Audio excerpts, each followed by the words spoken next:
ខ្ញុំមូសុំធាជាសមាជិកភូមិជាកសិកររស់នៅភូមិរបងក្រាស់ឃុំកំពង់ត្រាចខាងកើតស្រុកកំពង់ត្រាចខេត្ត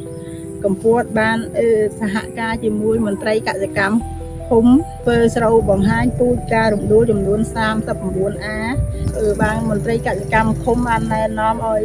ខ្ញុំជួដី3ដងអញ្ចឹងឲ្យ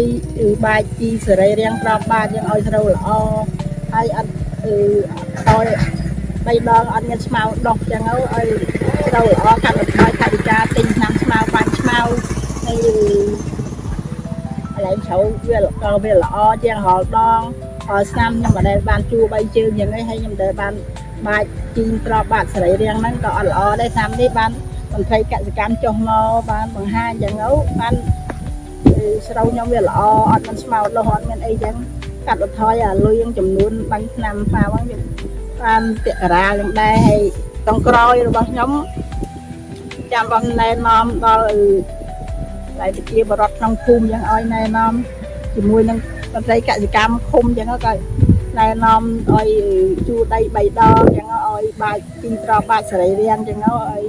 ល្អដូចចែខ្ញុំចឹងឲ្យតាមក្រោយឲ្យល្អចឹងដូចគ្នាចាជាអរគុណ